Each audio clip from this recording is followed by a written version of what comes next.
할렐루야. 네, 새벽에 잘 오셨습니다. 찬송가 370장 같이 찬송 부르시겠습니다. 찬송가 370장입니다. 주 안에 있는 나에게 딴 근심 있으랴. 십자가 밑에 나아가 내 짐을 풀었네. 주님을 찬송하면서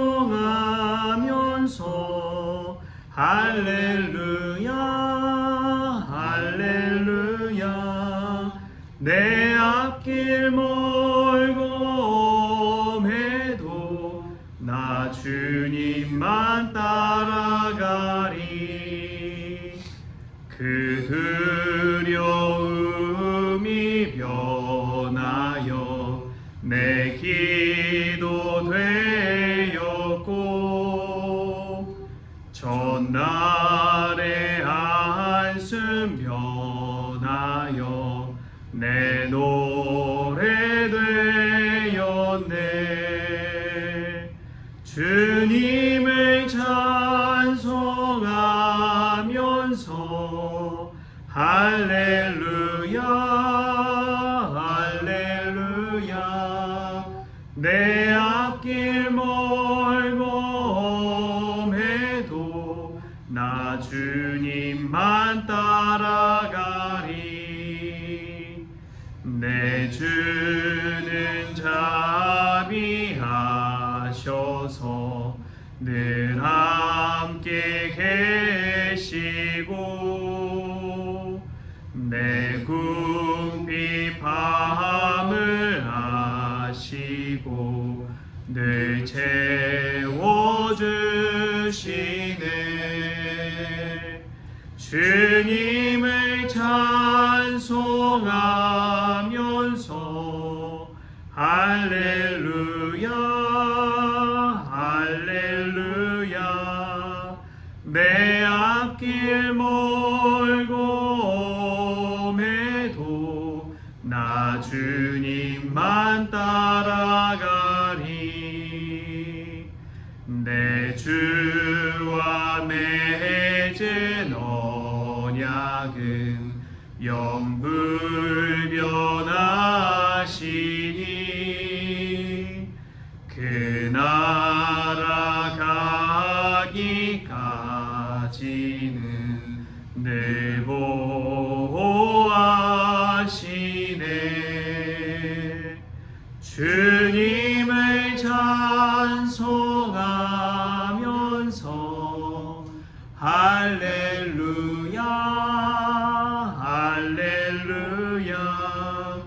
내 앞길 멀고 해도 나 주님만 따라가리. 아멘. 우리 다 같이 사도신경으로 신앙 고백하시겠습니다. 전능하사 천지를 만드신 하나님 아버지를 내가 믿사오며 그 외아들 우리 주 예수 그리스도를 믿사오니, 이는 성령으로 잉태하사 동정녀 마리아에게 나시고 본디오 빌라도에게 고난을 받으사 십자가에 못 박혀 죽으시고 장사한 지 사흘 만에 죽은 자 가운데서 다시 살아나시며 하늘에 오르사 전능하신 하나님 우편에 앉아 계시다가 저리로서 산자와 죽은 자를 심판하러 오시리라. 성령을 믿사오며 거룩한 공회와 성도가 서로 교통하는 것과 죄를 사하여 주시는 것과 몸이 다시 사는 것과 영원히 사는 것을 믿사옵나이다. 아멘. 네, 우리 함께 볼 말씀은 고린도후서 12장 7절부터 10절까지 우리 같이 보겠습니다.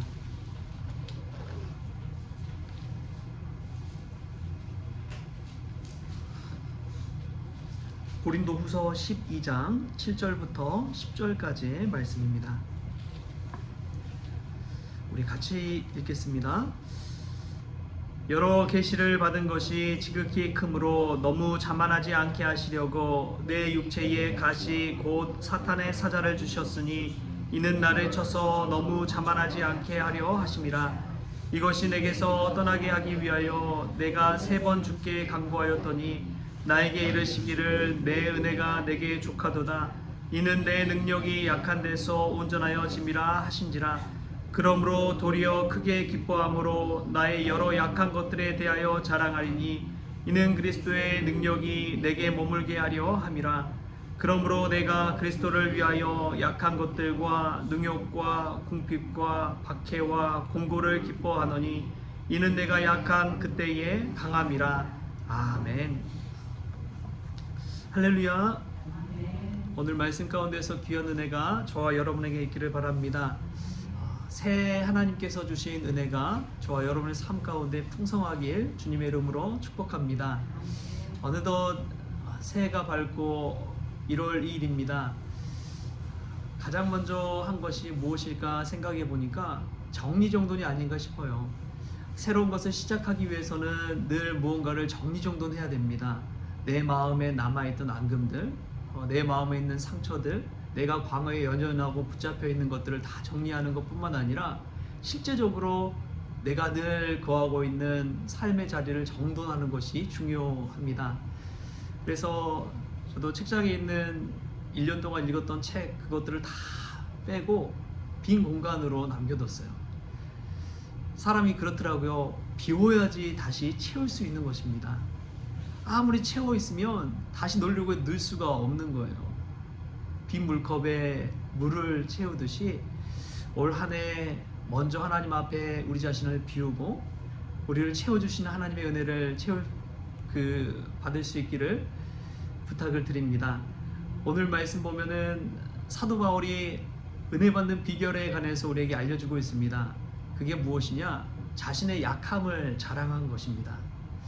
사도 바울의 그 약함, 자신이 가지고 있는 드러내고 싶지 않은 그 치부를 그대로 기록해서 알려주고 있는 것을 보게 됩니다. 육체의 가시, 사탄의 사자라고도 부르는데 학자들은 그것을 간질이다, 안질이다 여러 가지 의견이 많이 있습니다. 근데 중요한 것은 정말 죽을 정도로 괴롭고 힘들고 고통스러웠다는 것이지요. 일상생활을 영위해 가는데 정말 어려움을 갖고 사도 바울이 있었음에도 불구하고 그 고통을 안고 복음을 증거한 그 사도 바울의 모습을 생각해 보십시오. 그런데 이 육체의 가시 때문에 사도 바울이 고백하는 것이 있어요. 우리 7절 말씀 같이 한번 읽어볼까요? 시작. 여러 계시를 받은 것이 지극히 크므로 너무 자만하지 않게 하시려고 내 육체의 가시 곧 사탄의 사자를 주셨으니 이는 나를 쳐서 너무 자만하지 않게 하려 하심이라. 아멘. 이 육체의 가시 사탄의 사자 때문에 자신이 자만하지 않게 되었다고 하는 고백을 하는 것입니다. 여러분 이것 참 중요합니다. 개구리 올챙이 쪽을 잊어버린다고 그러지요. 사람이 잘 되고 나면 늘 빠지는 것이 자만고 교만의 덫입니다. 마치 내가 처음부터 그랬던 것처럼 착각하는 것이지요. 우리가 인간으로 살아가면서 늘 마음에 자기도 모르게 교만이 찾아올 때가 있습니다. 그것을 어떻게 겸손하게 자만하지 않고 신실하게 하나님 의지하며 살아갈 수 있을까? 그것이 정말 경건할 수 있는 비밀인 것이죠. 우리나라도 점점 교회 성장이 줄잖아요. 왜 그럴까 생각해 보면 이제 사람들이 잘 살게 되면서 이 자만의 덫에 빠졌기 때문이라고 믿습니다. 점점 경제적으로 성장해가고 또 먹고 사는데 어려움이 없고 기도할 제목들이 점점점 사라져 가는 거예요. 마치 내가 잘해서 된 것처럼. 그런 착각에 빠지다 보니까 이 교만의 덫에 빠지고 자만의 덫에 빠져서 하나님을 떠나가 버리는 것이지요. 사도 바울도 어찌하면 만약 육체의 가시 정말 자신을 어렵게 하는 그 문제가 없었다면 어쩌면 죄인 중에 괴수뿐만 아니라 이단의 괴수가 되었을지 모릅니다. 자만의 덫이 그렇게 무섭기 때문에 그렇습니다. 그런데 하나님께서는 엄청난 삼층천의 계시를 경험한 삶 속에서 날마다 기적을 체험하고 하나님의 능력을 경험한 그 사도 바울에게 그 몸 자체에 육체의 가시를 남겨두셨습니다. 그로 인해서 늘 자만하지 않고 겸손히 하나님을 의지하며 살아가게 한 것이지요. 사랑하는 성도 여러분, 육체의 가시처럼 내 안에 늘 나를 발목 잡는 것들이 있습니까? 육체의 고통뿐만 아니라 잘 되려고 하면은 브레이크를 거는 것들이 있습니까? 그것을 여러분 다시 한번 생각해 볼 수 있기를 바랍니다. 그것은 하나님께서 나를 자만하지 않게 하려고, 늘 하나님을 의지하게 하려고 하나님께서 주신 안전장치다 생각해 보십시오. 그때 하나님의 은혜가 우리 가운데 임하는 것이죠. 여러분, 잘 나가는 사람들 한번 보십시오. 인간적인 탐욕과 쾌락을 쫓다가 결국은 패가 망신하잖아요. 목숨을 잃게 되잖아요. 어리석은 일을 행하잖아요. 돈이 많아지면 분명히 타락하게 됩니다. 만구불면의 진리예요. 돈이 일만하게 뿌리가 있기 때문에 그렇습니다. 사랑하는 성도 여러분, 올 한 해 우리 가운데 우리 약함을 자랑할 수 있기를 축복합니다. 그 약함 때문에 내가 아직까지도 하나님 의지하며 날아가고 있구나, 이것을 생각할 때 이것이 얼마나 큰 은혜인지요. 첫째는 이 비결을 우리가 깨달았으면 좋겠고요. 또 두 번째로 보면은 9절에 이런 말씀이 나옵니다. 나에게 이르시기를 내 은혜가 내게 족하도다. 이는 내 능력이 약한 데서 온전하여 짐이라 하신지라. 그러므로 도리어 크게 기뻐함으로 나의 여러 약한 것들에 대하여 자랑하리니 이는 그리스도의 능력이 내게 머물게 하려 함이라. 사람은 연약한 존재라는 사실을 늘 잊어버립니다. 그때에 건강에 어려움이 찾아오고 또 삶의 문제가 터지기 시작하는 것이지요. 사람은 결핍된 존재입니다. 늘 부족할 수밖에 없어요.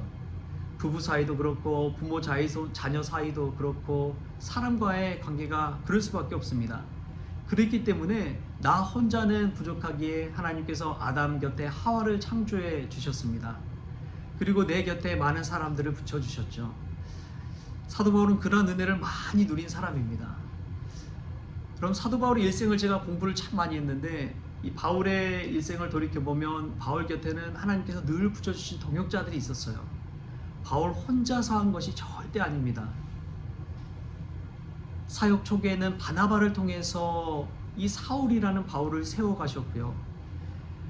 또 디모데라는 믿음의 아들을 붙여주시고, 의사 누가를 통해서 함께 동역하면서 바울이 아플 때마다 힘들 때마다 의사 누가가 곁에서 바울을 도와주는 것이지요. 치료해 주는 것이지요. 그래서 하나님의 일을 감당하게 하신 것입니다.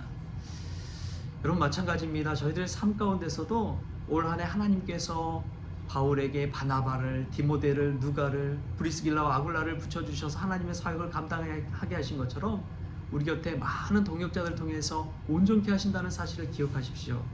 내 혼자 되는 거 절대 없습니다. 가정도 마찬가지고 자녀들도 마찬가지예요. 내 혼자 자녀 양육 감당할 수 있습니까? 절대 그렇지 않아요. 좋은 선생님 만나고, 좋은 목회자 만나고, 신앙의 멘토들을 만나고, 그들을 통해서 아이들이 자녀 양육해 가는 것이지요. 절대 내 혼자 키워갈 수가 없습니다. 현실이 그래요. 사도 바울은 이 약함을 알았기 때문에 온전히 하나님을 의지할 수밖에 없었습니다. 그것이 바로 은혜입니다. 내 능력 밖의 일들을 통해서 하나님이 이끌어 가시고 또 새해를 열어 가시고 일들을 만들어 가시는 것을 보면, 성취해가는 것을 보면 얼마나 큰 은혜인지요. 우리 곁에도 하나님께서 붙여주신 동역자들이 있다는 것을 기억하십시오. 사랑하는 이들이 있다는 것을 기억하십시오. 그래서 그들을 통해서 함께 하나님 안에서 온전해지고 아름다운 이 복된 새해를 보낼 수 있기를 바랍니다. 이 은혜의 비결 두 가지를 간직하시고, 나의 약함 속에서 늘 자만하지 않고 나 혼자서 살아가는 것이 아니라 내 곁에 붙여주신 많은 은혜의 사람들 있다는 것 기억하면서 올 한 해도 복된 새해 맞이하시기를, 또 보내시기를 주신 예수님의 이름으로 축원합니다. 하나님 아버지, 감사합니다. 올 한 해를 시작하며 우리 앞에 너무 어지럽게 분주하게 놓여져 있는 것들을 믿음 안에 정리합니다. 하나님, 내 자신을 먼저 비우게 하시고 하나님 채우신 은혜로 가득 채워 주옵소서. 풍성한 한 해 될 수 있도록 은혜를 베풀어 주옵소서. 나의 약함을 늘 자랑하게 하시고 그 약함 통해서 자만하지 않고 교만하지 않고 그 덫에 빠지지 않도록 주님 은혜 베풀어 주옵소서. 무엇보다도 삶이 혼자 살아가는 것이 아니라 내 곁에 있는 많은 동역자들과 동행자들과 함께 살아가는 것을 믿습니다. 그로 인해서 온전한 가정, 온전한 교회 되어지게 하시고 우리의 삶도 온전해질 수 있도록 주님께서 은혜 내려 주옵소서. 모든 것 감사하며 예수님의 이름으로 기도합니다. 아멘. 우리 주기도문으로 오늘 새벽 기도를 마치겠습니다. 하늘에 계신 우리 아버지여, 이름이 거룩히 여김을 받으시오며 나라가 임하시오며 뜻이 하늘에서 이루어진 것 같이 땅에서도 이루어지이다. 오늘 우리에게 일용할 양식을 주시옵고 우리가 우리에게 죄 지은 자를 사하여 준 것 같이 우리 죄를 사하여 주시옵고 우리를 시험에 들게 하지 마시옵고 다만 악에서 구하시옵소서. 나라와 권세와 영광이 아버지께 영원히 있사옵나이다. 아멘.